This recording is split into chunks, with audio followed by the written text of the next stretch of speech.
Hello dears, कैसे हैं आप सब? I hope all of you will be fine. मैं स्वाति और आप सब मेरे साथ स्टडी कर रहे हैं मेरे चैनल माइंडफुल एक्सप्लोजन पर। आज हम स्टार्ट करने वाले हैं केमिस्ट्री, जिसमें हम सबसे पहले बेसिक केमिस्ट्री को क्लियर करेंगे और पहला हमारा टॉपिक होगा इलेक्ट्रॉनिक कॉन्फ़िगरेशन, जिसमें बच्चों को काफी डाउट रहता है। और अगर आपको कोई भी डाउट हो तो आप मुझसे कमेंट सेक्शन में पूछ सकते हैं। बट वीडियो को स्टार्ट करने से पहले आप चैनल को सब्सक्राइब कर लें और वीडियो को लाइक कर दें। साथ ही ज्यादा से ज्यादा लोगों को शेयर करें ताकि जो भी न्यू अपडेट्स हैं वो आप सभी को रेगुलरली मिलती रहे। आइए,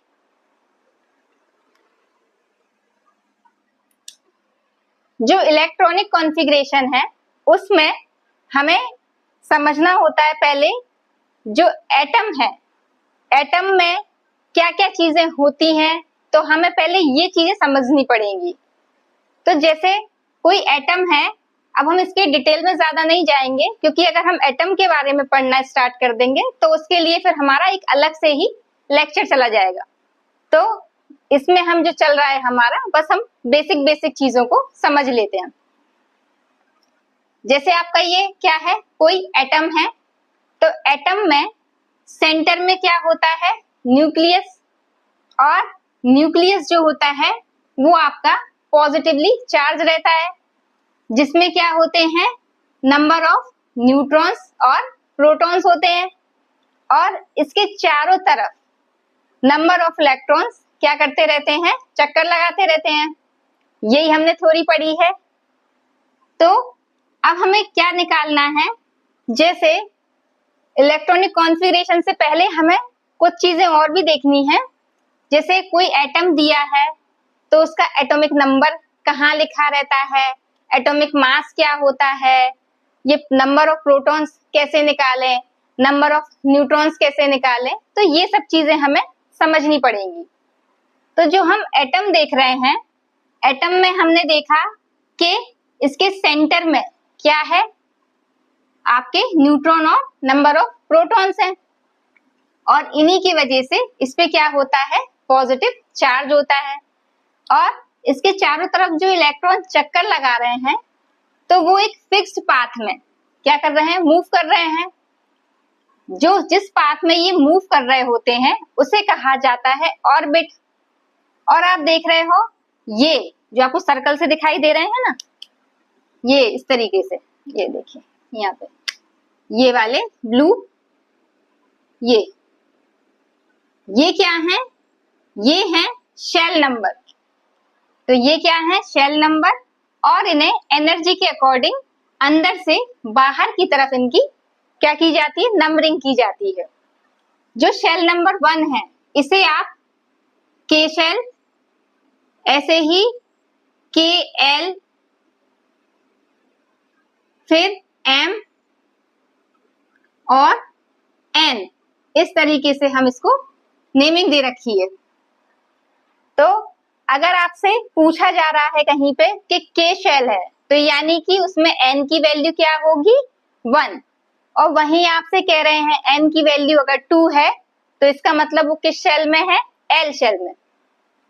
और इस तरीके से फर्दर आगे बढ़ते जाते हैं। अब तो हमें शेल नंबर समझ आ गया। शेल नंबर क्या है, जो 1, 2, 3 ये हमें दिखाई दे रहा है, ये क्या है, शेल। सब सेल क्या होते हैं, जब आप इलेक्ट्रॉनिक कॉन्फ़िगरेशन में इसके अंदर जाओगे तो आप देखोगे कि शेल के अंदर भी सब सेल्स हैं, जिन्हें हम एस, पी, डी और एफ, ऐसे ही आगे भी होते हैं पर इतने में अभी आपका काम हो जाएगा। तो ये क्या है, आपके सब सेल्स। उसके बाद सब सेल्स के अंदर भी उनके भी जो पार्ट्स हैं उन्हें कहा जाता है ऑर्बिटल्स। हर एक जो आपका सब सेल है, इसमें जैसे एस है तो एस के अंदर क्या होते हैं, एक ऑर्बिटल होता है। तो एस के अंदर आपका एक ऑर्बिटल होता है। ऐसे ही पी में कितने होते हैं आपके, 3 ऑर्बिटल्स। और डी में कितने होते हैं, 5, 1, 2, 3, 4 एंड 5। सिमिलर एफ में कितने होते हैं आपके 1 2 3 4 5 6 एंड 7 4 5 6 7। हाँ, तो एफ में कितने होते हैं 7 ऑर्बिटल्स।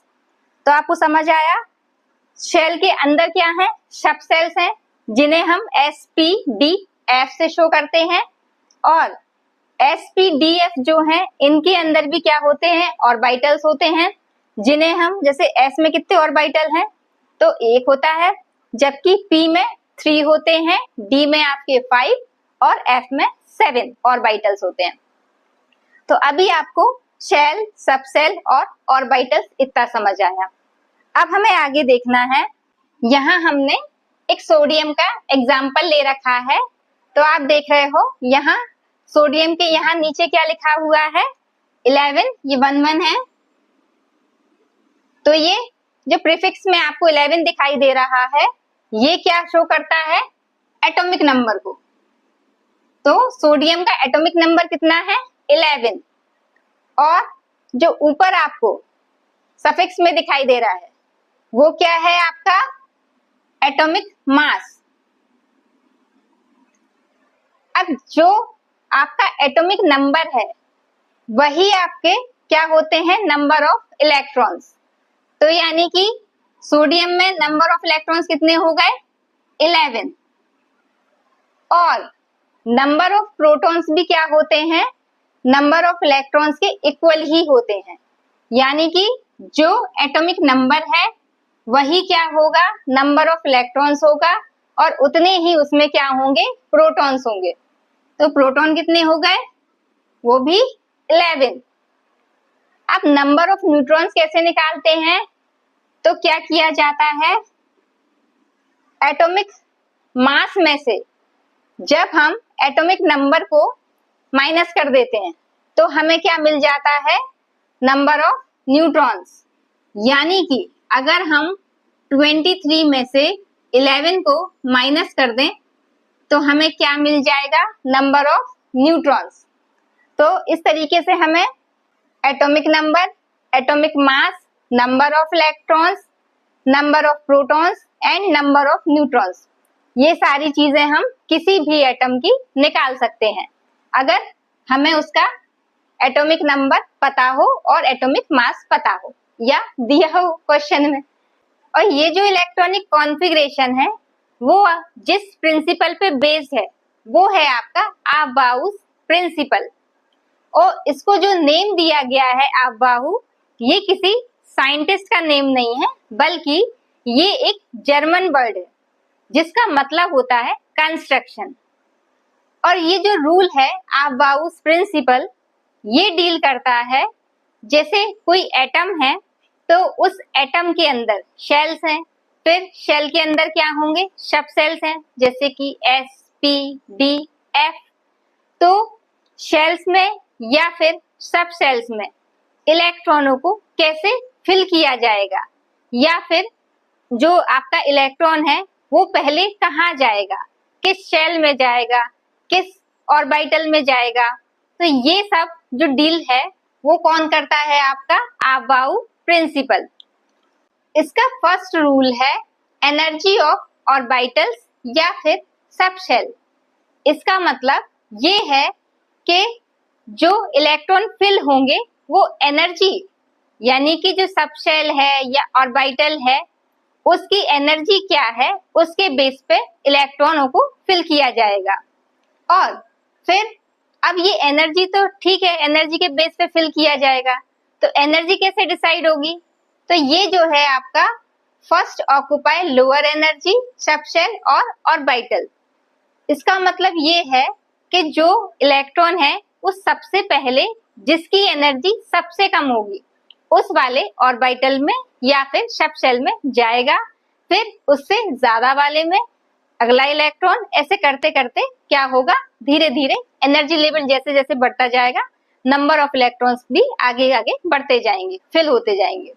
अब ऐसा क्यों हो रहा है, तो फिजिक्स का एक बेसिक सा रूल है कि जो भी थिंग्स हैं या जो भी आपकी चीजें हैं तो वो क्या होती हैं, अपने लोअर एनर्जी लेवल पे रहना पसंद करती हैं।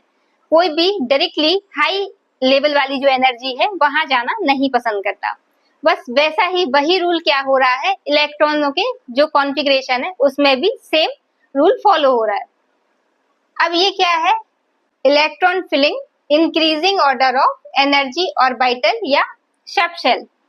तो अब ये तो हमने समझ लिया कि जो इलेक्ट्रॉन है वो कैसे फिल होंगे। सबसे पहले कम एनर्जी वाले सब शेल में या ऑर्बिटल में, उसके बाद उससे ज्यादा वाले एनर्जी ऑर्बिटल में, फिर उससे ज्यादा, और ऐसे करते करते जो इंक्रीजिंग ऑर्डर है उस ऑर्डर में क्या होंगे, इलेक्ट्रॉन्स फिल होंगे। अब ये कैसे पता चलेगा कि किस ऑर्बिटल की एनर्जी कम है या किस ऑर्बिटल की एनर्जी ज्यादा है? तो उसके लिए एक रूल है N+L। N+L, इसमें N है आपका शेल नंबर, यानी कि 1 2 3 4, और L क्या है, एज़ोमुथल क्वांटम नंबर, जो कि अलग अलग, जैसे कि आपका S के लिए क्या होता है, इसकी वैल्यू 0, P के लिए इसकी वैल्यू होती है 1, D के लिए 2 और F के लिए 3। अब अगर हम ये जानना चाहते हैं कि कोई भी, जैसे कि आपका ये 2s है और ये 3p है फॉर एग्जाम्पल, तो किसकी एनर्जी ज्यादा होगी, तो हम कैसे निकालेंगे, इस फॉर्मूले से N+L से। यहाँ पे इसके लिए N की वैल्यू क्या है, N की वैल्यू है आपकी 2, और S की वैल्यू क्या है, S के लिए क्या होती है, L की वैल्यू 0, तो यहाँ पे इसकी वैल्यू हो गई 0, यानी टोटल कितना निकला 2, और यहाँ पे N की वैल्यू 3, ये N शो करता है ना नंबर ऑफ शेल को, और ये क्या दिखाता है, सब शेल को। तो P के लिए L की वैल्यू क्या है 1, तो 3 + 1 यानी कि 4। अब आप बताइए खुद ही कि इसमें किसकी एनर्जी ज्यादा है, तो इसकी एनर्जी ज्यादा है। तो सबसे पहले इलेक्ट्रॉन जो होगा वो इन दोनों में से किस में जाएगा, पहले 2s में, उसके बाद फिर 3p में। तो इस तरीके से ये क्या है, आपका एनर्जी लेवल डिसाइड करने का एक फॉर्मूला है। आप बता सकते हो कि किसकी एनर्जी ज्यादा है और किसकी एनर्जी कम है। जिसकी भी N+L की वैल्यू ज्यादा होगी उसकी एनर्जी भी क्या होगी, ज्यादा होगी, यानी कि जो एनर्जी है वो N+L की वैल्यू के डायरेक्टली प्रोपोर्शनल है। N+L की वैल्यू बढ़ेगी तो एनर्जी भी इंक्रीज होगी, और अगर N+L की वैल्यू कम होगी तो एनर्जी भी क्या होगी, कम होगी।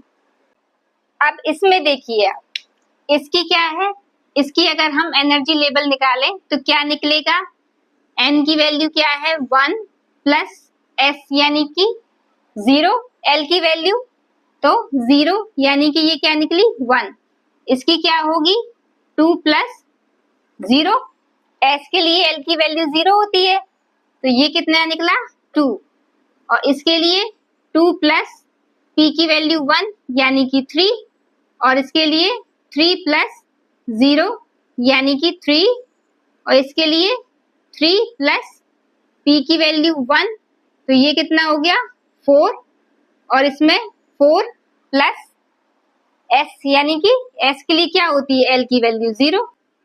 ये वही है आपका N+L, और इसमें मैं क्या कर रही हूँ, ये जो आपका एनर्जी लेवल है वही आपको समझाने की कोशिश कर रही हूँ कि पहले जो है इलेक्ट्रॉन किस सब शेल में जाएगा और उसके बाद किस शेल में। देखिए अब इसमें क्या हो जाएगी, इसकी वैल्यू 4 हो गई। अब ये देखो N की वैल्यू तो 3, D के लिए L की वैल्यू क्या होगी 2, तो यहाँ पे कितना आ गया 5, यहाँ 4 + P के लिए L की वैल्यू 1 यानी ये भी 5, और ये 5 प्लस यहाँ पे क्या है S क्या है, S की वैल्यू 0 यानी कि 5, और ये क्या है 4 + D की वैल्यू 2 यानी कि 6। अब देखिए यहाँ पे एनर्जी लेवल 1 है ना, तो सबसे पहले इलेक्ट्रॉन किस में जाएगा 1s में, उसके बाद 1 के बाद इससे थोड़ी ज्यादा एनर्जी किसकी है, 2s की, तो 2s में। फिर अब देखो यहाँ पे 2p और 3s आप देख रहे हो दोनों में ही n प्लस l की वैल्यू क्या है, इक्वल है। और जब ये क्या होंगे, इक्वल होंगे, तो फिर हम क्या देखेंगे, शेल नंबर। जो शेल नंबर क्या है, जिसकी शेल नंबर वैल्यू कम होगी उसकी एनर्जी कम होगी, और जिसकी शेल नंबर वैल्यू ज्यादा होगी उसकी एनर्जी वैल्यू भी ज्यादा होगी। तो सबसे पहले इलेक्ट्रॉन जो है किस में जाएगा, 2p में, क्योंकि ये 2 है शेल नंबर और ये 3 है, तो कम किसका है, 2 का, तो सबसे पहले 2p में, देन उसके बाद फिर 3s में। फिर आप देख रहे हो फिर से क्या हो रहा है, यहाँ पर भी ये दोनों की वैल्यू क्या आ रही है, 4 4। तो यहाँ पे भी हम सबसे पहले क्या देखेंगे, n की वैल्यू, और n की वैल्यू किसमें कम है, 3p में, तो सबसे पहले इलेक्ट्रॉन किसमें जाएगा, 3p में, और फिर उसके बाद 4s में। अब इसमें इन तीनों में आप देखो यहाँ पे क्या हो रहा है, 3d, 4p और 5s, इन तीनों की जो एनर्जी लेवल है वो क्या है, तीनों में क्या आ रहा है, उसकी वैल्यू 5। तो सबसे पहले जो इलेक्ट्रॉन होगा वो किसमें जाएगा, 3d में, फिर उसके बाद फिर 4p में, और फिर 5s में। इस तरीके से क्या होगा, इलेक्ट्रॉनों को फिल किया जाएगा आपके। फिर अब ये देखो, ठीक है, यहाँ पे तो आपको समझ में आ गया, लेकिन क्या आप ऐसे याद रख सकते हो कि 1s में जाएगा, फिर उसके बाद 2s में जाएगा, फिर 2p आ गया, फिर आपका फिर से 3s आ गया। तो लर्न करने में क्या होता है, थोड़ी सी कठिनाई होती है आप लोग को। तो उसके लिए क्या है, सबसे पहले जो फर्स्ट शेल है उसमें क्या होता है, सब शेल सिर्फ एक ही होती है, यानी कि s वाली। उसके बाद जो आपका सेकेंड सेल होगा उसमें सब शेल कितने होंगे, 2, s एंड p। फिर तीसरे वाले में s p d, फिर चौथे वाले में s p d f, और इसी तरीके से आप क्या कर सकते हो, इस ऑर्डर को आगे कंटिन्यू कर सकते हो। अब इसमें इलेक्ट्रॉनों को फिल कैसे किया जाता है, तो आपको ऐसे याद रखना है, डायगोनली। सबसे पहले किस में जाएगा इलेक्ट्रॉन, 1s में, फिर 2s में। जब ये ऑर्बिटल पूरा फिल हो जाएगा देन 2p में, और 2p के बाद 3s में। फिर इसके बाद आपका 3p, और उसके बाद फिर 4s में। फिर आपका 3d, 4p, और उसके बाद फिर 5s में। और ऐसे ही क्या होगा आगे, ये आपकी चेन जो है वो कंटिन्यू चलती रहेगी। तो बस इसको आप ऐसे याद रखिए, क्योंकि नहीं तो आगे जाने के बाद फिर पीछे भी ध्यान रखना है ना कि 2s के बाद कहाँ जाओगे भाई, 2p में, फिर 3s में। ऐसे ही सिमिलर इसके बाद भी इसमें 4s के बाद कहाँ जाओगे, 3d में, और 5s के बाद 4d में। तो ये क्या है, आपका इलेक्ट्रॉनों को फिल करने का तरीका है। इसको आप याद रख सकते हो, और अगर आप ऐसे याद रख सकते हो तो बहुत अच्छी बात है, ठीक है। तो इसके बेस पे हम क्या करते हैं, इलेक्ट्रॉनों को फिल करते हैं शेल्स और सब शेल्स में। अब इस रूल का जो एक्सेप्शन है वो ये है कि जैसे कि हाइड्रोजन एटम है, या फिर हीलियम आयन है, या फिर लिथियम पे 3 पॉजिटिव आयन है, तो क्या हो रहा है, आप देख रहे हो सभी में क्या है, एक एक इलेक्ट्रॉन है। तो ऐसे केस में जो एनर्जी है वो किस पे डिपेंड करती है, केवल जो शेल नंबर है यानी n पर। इसमें l पर एनर्जी की वैल्यू डिपेंड ही नहीं करती।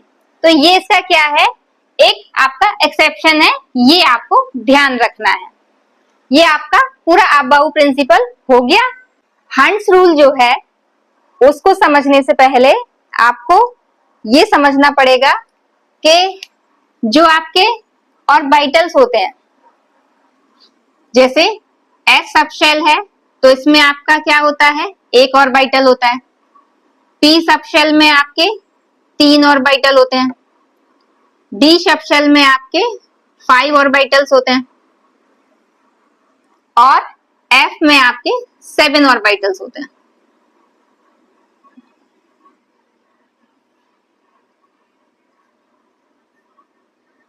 जरूरत नहीं पड़ेगी F तक की, लेकिन आपको समझनी।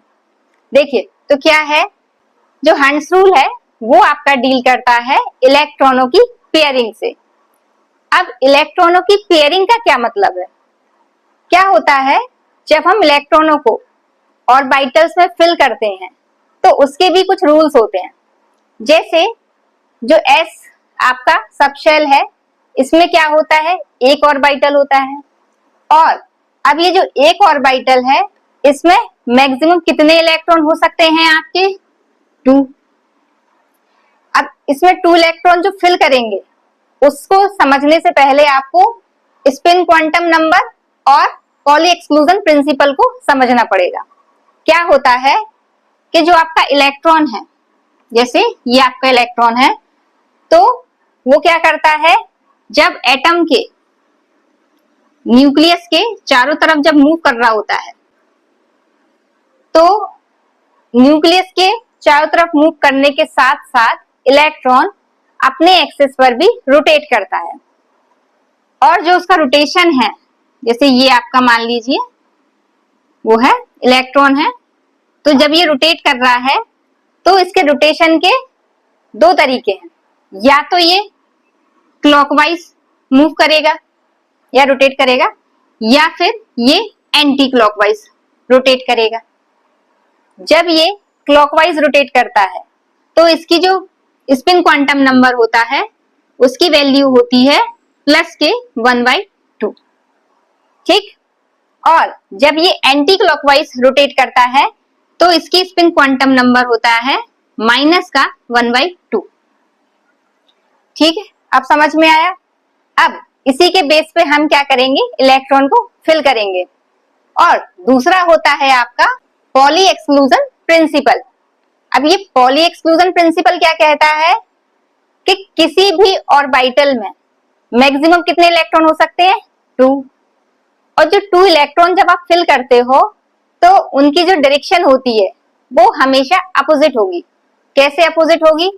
अगर एक इलेक्ट्रॉन अपवर्ड डायरेक्शन में है, अपवर्ड डायरेक्शन में होगा तो उसका स्पिन कैसा होगा आपका? क्लॉकवाइज, यानी कि उसकी स्पिन क्वांटम नंबर की वैल्यू क्या होगी? 1/2। और इसके बाद जब दूसरा इलेक्ट्रॉन फिल करोगे तो अगर ये अपवर्ड है तो दूसरा क्या होगा? डाउनवर्ड। ठीक है, तो इसकी वैल्यू क्या होगी आपकी? -1/2। तो ये बताना चाह रहे थे पॉली एक्सक्लूजन प्रिंसिपल में कि जब किसी भी ऑर्बिटल में जो आप इलेक्ट्रॉन फिल करते हो, तो जो मैक्सिमम इलेक्ट्रॉन जब फिल होंगे तो दोनों की जो डायरेक्शन होगी वो कैसी होगी? अपोजिट होगी, सेम नहीं होगी। ठीक है, तो ये था आपका पॉली एक्सक्लूजन प्रिंसिपल। अब हमें समझना है हंट्स रूल को। हंट्स रूल किससे डील करता है? ये जो इलेक्ट्रॉनों की पेयरिंग हो रही, एस में तो कोई दिक्कत नहीं है भाई, क्योंकि एक ही ऑर्बिटल होता है, तो अगर 2 इलेक्ट्रॉन जा सकते हैं। अगर एक की डायरेक्शन अपवर्ड है तो दूसरे की क्या हो जाएगी? डाउनवर्ड हो जाएगी। दिक्कत कहां से शुरू होती है? पी से। पी से कैसे कि पी जो सब शेल है उसमें नंबर ऑफ ऑर्बिटल्स कितने होते हैं? 3। और इसमें मैक्सिमम इलेक्ट्रॉन कितने फिल हो सकते हैं आपके? 6। अब ये जो 6 इलेक्ट्रॉन फिल होंगे वो कैसे होंगे, यही बताता है हमको हंट्स रूल। अब सपोज करिए जैसे आपका कोई भी जो एटम है उसका जो लास्ट इलेक्ट्रॉन है वो पी में जा रहा है और एक ही इलेक्ट्रॉन है उसके लास्ट शेल में। ठीक है, अब सपोज करिए जैसे आपका जो लास्ट इलेक्ट्रॉन फिल हो रहा है वो आपका पी ऑर्बिटल में जा रहा है और एक ही इलेक्ट्रॉन है। जैसे बोरोन ले लिया एग्जांपल, बोरोन का कितना होता है? 5, उसका एटॉमिक नंबर होता है। ठीक है, तो इसको आप कैसे फिल करोगे? 1s में कितने जाएंगे आपके? 2। 2s में कितने जाएंगे? ये भी 2। और फिर इसके बाद 2p में कितने जाएंगे आपके, सिर्फ एक इलेक्ट्रॉन, क्योंकि 5 है ना, 5 इलेक्ट्रॉन्स थे तो 2p में कितने गए, एक। अब ये जो लास्ट में आपने जो इलेक्ट्रॉन फिल किया है, इसको आप किसी भी ऑर्बिटल में फिल कर सकते हो। p के आपका यहाँ मन नहीं करे आप यहाँ फिल कर सकते हो, ये भी सही है। या फिर आपका मन कर रहा है कि आप इसमें रख दो तो इसमें रख सकते हो, और साथ ही आप इसकी डायरेक्शन भी चेंज करके रख सकते हो। आप चाहो तो इसको ऐसे भी फिल कर सकते हो तीनों को, ठीक है। लेकिन अब ये जो आप फिल कर रहे हो इलेक्ट्रॉन को इस तरीके से, क्यों आप ऐसे कर पा रहे हो, क्योंकि इन तीनों ही ऑर्बिटल की जो एनर्जी लेवल है वो क्या है, सेम है। तीनों की एनर्जी सेम है, इसलिए वो किसी भी ऑर्बिटल में फिल हो सकते हैं। अब प्रॉब्लम कहां से स्टार्ट हुई आपकी, इसके बाद से। जब तक बोरोन था तब तक तो कितने थे, सिर्फ एक इलेक्ट्रॉन था, कोई दिक्कत नहीं। अब इसके बाद बोरोन के बाद जैसे कार्बन, कार्बन का एटॉमिक नंबर 6, तो इसका इलेक्ट्रॉनिक कॉन्फ़िगरेशन क्या होगा, 1s में कितने जाएंगे, 2, 2s में भी 2, और 2p में भी कितने गए, 2। चाहो आप तो यहाँ भी फिल कर सकते हो, आपको यहाँ फिल नहीं करना, यहाँ फिल कर सकते हो। लेकिन आप दोनों ही इलेक्ट्रॉन्स को एक ही ऑर्बिटल में नहीं रख सकते, इनकी आप डायरेक्ट सीधे इनकी पेयरिंग नहीं कर सकते। ये कौन कहता है, आपका हंट्स रूल। तो हंट्स रूल क्या कहता है कि जब भी एक से ज्यादा ऑर्बिटल होंगे और ऑर्बिटल में जो नंबर ऑफ इलेक्ट्रॉन्स हैं, तो वो कैसे फिल किए जाएंगे, सबसे पहले एक एक करके, सबसे पहले आपके एक एक करके इलेक्ट्रॉन जाएंगे।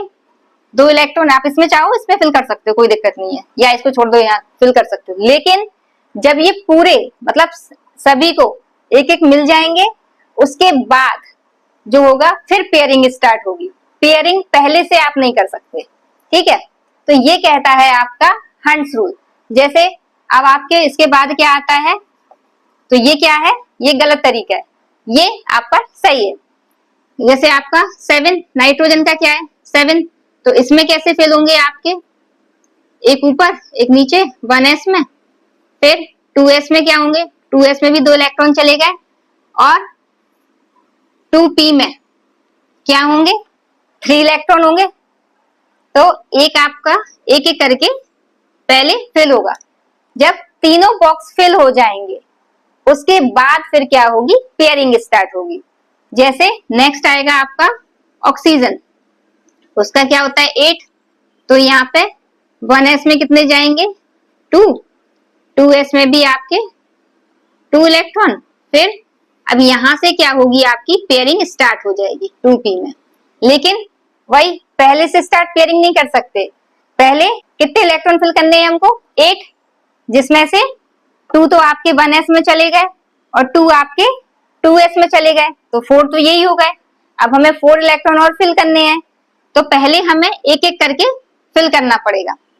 पहले फर्स्ट ऑर्बिटल में, फिर सेकेंड ऑर्बिटल में, फिर थर्ड ऑर्बिटल में। इसके बाद जो फोर्थ वाला होगा वो फिर आप क्या करोगे, पेयरिंग स्टार्ट करोगे, तो फोर्थ वाला इस तरीके से। आया समझ में आपको। तो ये था आपका हंट्स रूल।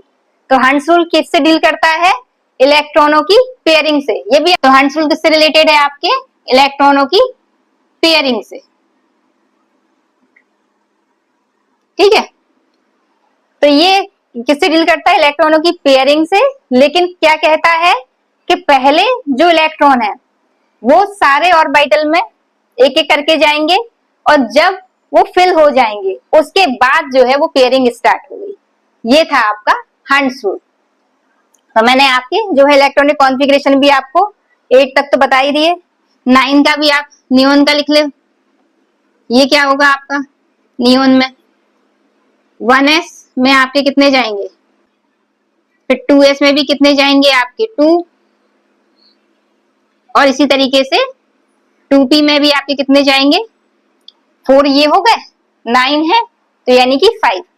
तो 5 में क्या होगा, पहले एक एक करके 3 हो गए, और फिर 4 और ये 5। इसके बाद आएगा आपका नियॉन, जिसका एटॉमिक नंबर 10 है। ये ऊपर वाला आपका फ्लोरीन था, ये नियॉन नहीं था क्योंकि 9 तो जिसका होता है एटॉमिक नंबर फ्लोरीन का। ठीक है, तो ये इसमें क्या होगा, आपके 10 है तो 1s में 2 चले जाएंगे और 2s में भी क्या होंगे, आपके 2 इलेक्ट्रॉन चले जाएंगे और 4 हो गए। और बाकी किस में जाएंगे, आपके 2p में। तो ये पहले एक एक करके जाएंगे, है ना। ठीक है, 1 2 3 और फिर 4 5 और 6। 2 ये हो गए थे, 2 ये, 4 5 6 7 8 9 10। तो टोटल कितने हो गए नियॉन में आपके 10 इलेक्ट्रॉन। ठीक है, अब हम देखने वाले हैं किसी भी एटम की जो वैलेंसी होती है वो क्या होती है और वैलेंसी को कैसे फाइंड आउट करते हैं।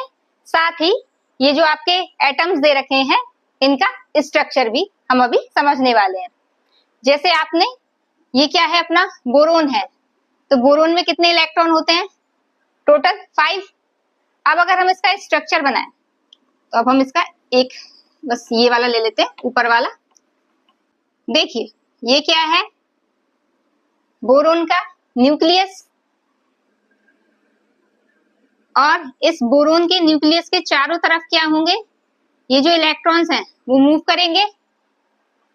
अब फर्स्ट शेल में, शेल कैसे फाइंड आउट करते हो आप, ये जो नंबर दिख रहा है आपको, ये 1, ये कौन सी शेल है बोरोन की, फर्स्ट शेल। और फर्स्ट शेल कैसे स्टार्ट होती है, न्यूक्लियस के पास से। तो यानी ये पहली वाली शेल जो दिख रही है, इसमें फर्स्ट शेल में कितने इलेक्ट्रॉन्स हैं, 2 इलेक्ट्रॉन्स। और सेकेंड शेल, ये देखो सेकेंड नंबर क्या दिख रहा है, 2। तो सेकेंड शेल में कितने इलेक्ट्रॉन है, 2 ये और 1 ये, टोटल कितने हो गए, 3 इलेक्ट्रॉन्स। समझ में आ रहा ना, क्योंकि शेल देखा जाता है कि किस शेल में कितने इलेक्ट्रॉन्स हैं। तो पहली वाली शेल में कितने इलेक्ट्रॉन थे, 2। सेकेंड शेल में कितने इलेक्ट्रॉन है, 3। तो इसका फर्स्ट शेल में हम क्या करें, 2 इलेक्ट्रॉन बना दें, कहीं पे भी बना देते हैं। देखिए ये हो गया आपका 1 इलेक्ट्रॉन और दूसरा हो गया ये इलेक्ट्रॉन। अब जो सेकेंड शेल है उसमें कितने इलेक्ट्रॉन है, 3। तो ये हम यहां बना लेते हैं, 1 इलेक्ट्रॉन इधर, 1 इलेक्ट्रॉन ये और 1 इलेक्ट्रॉन ये। ठीक है, अब क्या होता है, कोई भी एटम वो क्या चाहता है कि वो स्टेबल हो जाए, और स्टेबल होने के लिए उसके लास्ट शेल में या फिर जो आउटर मोस्ट शेल है, मतलब बाहर वाली जो शेल है, उसमें कितने इलेक्ट्रॉन होने चाहिए, 8। कितने, 8। तो एटम क्या करता है, वो कोशिश करता है स्टेबल होने के लिए कि उसके आउटर मोस्ट शेल में कितने इलेक्ट्रॉन हो जाएं, 8 इलेक्ट्रॉन हो जाएं। अगर उसके पास 8 इलेक्ट्रॉन है तो उसे किसी की जरूरत है ही नहीं, और अगर नहीं है तो वो क्या करता है, किसी से लेने की कोशिश भी करता है। और कभी कभी ऐसा होता है, जैसे आप इसी में देखोगे, इसमें क्या है, लास्ट शेल में कितने इलेक्ट्रॉन है, 3। अब इसको 8 इलेक्ट्रॉन पूरे करने के लिए कितने और इलेक्ट्रॉन चाहिए, 5। तो अब आप खुद सोचिए, 3 इलेक्ट्रॉन इसके पास हैं और चाहिए हैं इसको 5, तो इसे कौन देगा, 5 इलेक्ट्रॉन इसे देना कोई पसंद करेगा, या फिर ये खुद ही कह दे मुझसे ही 3 इलेक्ट्रॉन ले लो। तो ज्यादा पॉसिबिलिटीज किसकी बनती हैं कि ये अपने जो 3 इलेक्ट्रॉन है वो किसी को दे दे और स्टेबल हो जाए, क्योंकि इससे पहले वाले शेल जो है वो तो फिल है पूरे। तो क्या करेगा, या तो ये 3 इलेक्ट्रॉन खुद से किसी को दे देगा, या फिर जो 5 इलेक्ट्रॉन्स हैं किसी और से ये ले लेगा। अब ये जो इलेक्ट्रॉन देने या फिर लेने की जो प्रोसेस है, ये क्या कहलाती है, इसी को कहते हैं वैलेंसी। अगर ये 5 इलेक्ट्रॉन्स किसी से ले ले, यानी अगर कोई इसको देता है तो इसकी वैलेंसी जो है कितनी हो जाएगी 5, लेकिन कैसी 5 इलेक्ट्रॉन इसको क्या हुए हैं मिले हैं ना, तो कैसी जब मिले हैं तो माइनस, यानी कि -5, ठीक है। या फिर ये क्या करेगा अपने 3 इलेक्ट्रॉन दे दे और दे देगा तो इस पे क्या हो जाएगा पॉजिटिव चार्ज आ जाएगा, तो उसकी वैलेंसी कितनी हो जाएगी +3। तो बोरोन की जो वैलेंसी है वो क्या होगी या तो -5 या फिर +3। -5 क्यों? क्योंकि इसने किसी से 5 इलेक्ट्रॉन लिए हैं अपना ऑक्टल पूरा करने के लिए। ऑक्टल मीन्स उसके जो आउटर मोस्ट शेल है उसकी, उसमें 8 इलेक्ट्रॉन इसको पूरे करने थे, तो उसके लिए उसने क्या किया 5 इलेक्ट्रॉन्स किसी से ले लिए। या फिर ये क्या करे अपने 3 इलेक्ट्रॉन किसी को दे देगा, तो क्या हो जाएगा इससे पहले वाले जो भी शेल हैं वो तो फिल हैं, तब भी ये क्या हो जाएगा स्टेबल हो जाएगा। तो अगर देगा तो इसकी वैलेंसी कितनी होगी +3। तो ये थी आपकी वैलेंसी, और ऐसे ही आप सबकी वैलेंसी क्या कर सकते हो फाइंड आउट कर सकते हो। अभी हमने बोरोन की वैलेंसी देखी, क्या थी +3 या फिर -5, और इसका एटॉमिक स्ट्रक्चर कैसा था आपका, यहाँ बना देती हूँ सारे स्ट्रक्चर। देखिए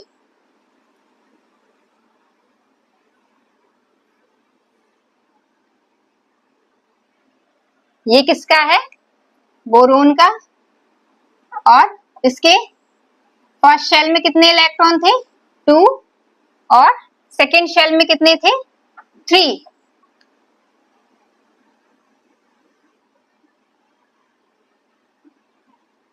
ऐसे ही नेक्स्ट जब हम कार्बन का देखेंगे तो उसमें क्या होगा 1 इलेक्ट्रॉन बढ़ जाएगा, वैसे ही है बिल्कुल। तो उसका एटॉमिक स्ट्रक्चर कैसा बनेगा, ये अगर न्यूक्लियस है तो इसके चारों तरफ इलेक्ट्रॉन क्या करेंगे मूव करेंगे। फर्स्ट शेल में तो 2 इलेक्ट्रॉन रहेंगे इसमें,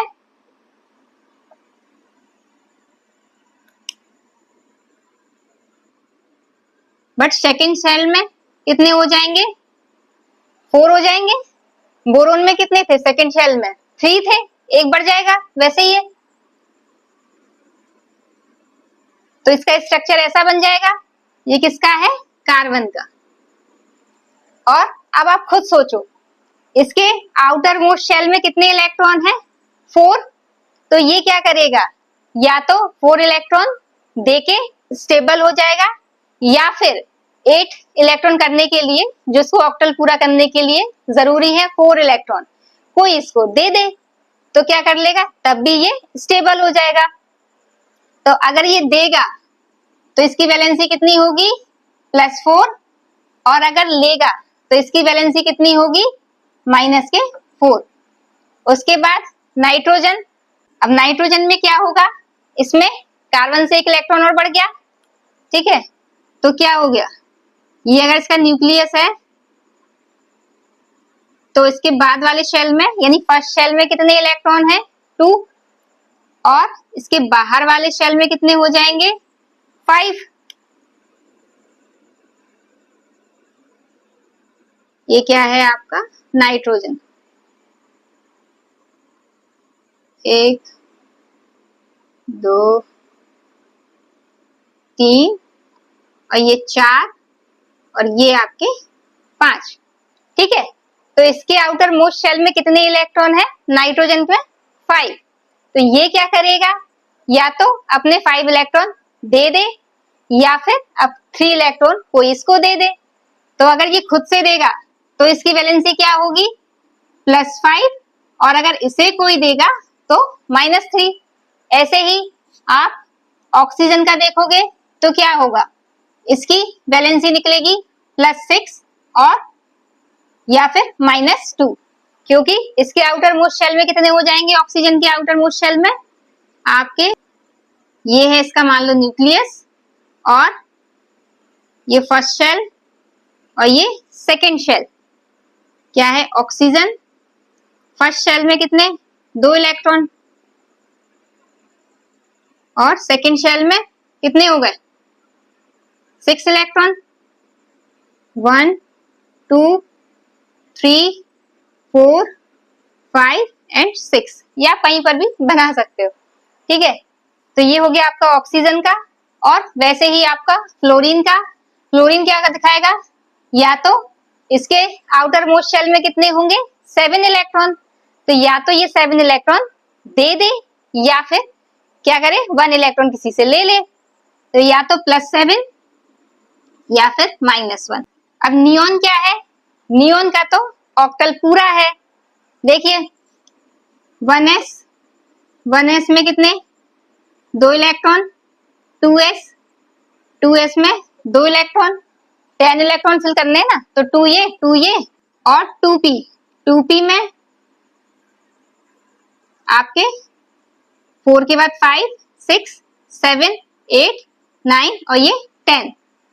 तो देखो इसका आउटर मोस्ट शेल कौन सा है आपका, ये 2, और इसमें कितने हैं 2 ये और 6 ये, टोटल कितने इलेक्ट्रॉन है 8 इलेक्ट्रॉन। तो ये क्या है, ये तो इसका तो ऑक्टल पूरा है, तो इसको क्या है ना किसी से लेने की जरूरत है और ना ही देने की जरूरत है। तो जनरली ये क्या है, इनकी वैलेंसी जो होती है वो 0 होती है, और ये ना ही किसी से इलेक्ट्रॉन जल्दी लेते हैं और ना ही क्या करते हैं किसी को देते हैं। तो ये थे आपके क्या इलेक्ट्रॉनिक कॉन्फ़िगरेशन में आपने क्या देख लिया, वैलेंसी देख ली। अब हम देखेंगे आयंस, आयंस कैसे बनते हैं। अब हमें समझना है कि जो आयंस हैं वो कैसे बनते हैं। तो जैसे फॉर एग्जांपल हमने ले लिया सोडियम, सोडियम का एटॉमिक नंबर क्या होता है 11, यानी कि इसमें इलेक्ट्रॉन कितने 11, और अगर हम इसका इलेक्ट्रॉनिक कॉन्फ़िगरेशन बनाए तो क्या बनेगा इसका 1s में कितने इलेक्ट्रॉन होंगे इसके 2, 2s में भी 2 और 2p में 1 2 3 4 5 और 6। ठीक है, तो अभी ये कितने हो गए 10, और हमें फिल कितने करने हैं 11। तो अगला इलेक्ट्रॉन किस में जाएगा 3s में। ठीक है, और ये कैसा है सिंगल है। अगर हम इसका स्ट्रक्चर बनाएं तो कैसा बनेगा,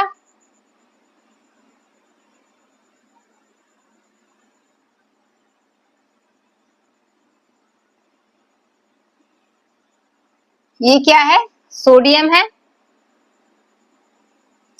और इसके अंदर वाले शेल यानी फर्स्ट शेल में कितने इलेक्ट्रॉन है, फर्स्ट शेल ये है ना, तो ये इसमें कितने इलेक्ट्रॉन है 2, और सेकेंड शेल में कितने हैं 8 इलेक्ट्रॉन, और थर्ड शेल में कितने इलेक्ट्रॉन है 1 इलेक्ट्रॉन।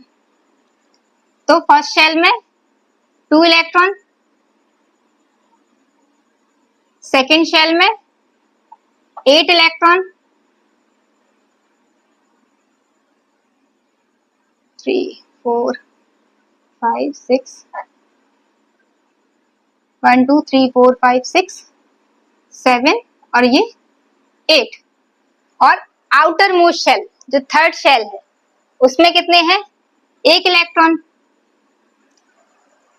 अब ये क्या करेगा, अगर ये स्टेबल होना चाहता है तो या तो ये अपने जो लास्ट शेल में जो इलेक्ट्रॉन है वो 1 इलेक्ट्रॉन किसी को दे देगा, या फिर ये किसी से 7 इलेक्ट्रॉन लेने की कोशिश करेगा, तभी जाके ये क्या होगा स्टेबल होगा। तो 7 इलेक्ट्रॉन कोई इसको देगा, ये तो नॉर्मल तो पॉसिबल नहीं है, क्योंकि कोई इतने सारे इलेक्ट्रॉन कैसे देगा, जबकि ये चाहे तो अपने 1 इलेक्ट्रॉन जो है वो दे सकता है इजीली। ठीक है, तो देखो जब ये सोडियम जिसमें कितने इलेक्ट्रॉन है 2 फर्स्ट शेल में, सेकंड शेल में 8 और थर्ड शेल में 1, ये अपना अगर 1 इलेक्ट्रॉन दे रहा है, 1 इलेक्ट्रॉन दे रहा ये तो दे रहा है, तो मैंने यहाँ पे क्या लगा दिया माइनस साइन, दे रहा है ना।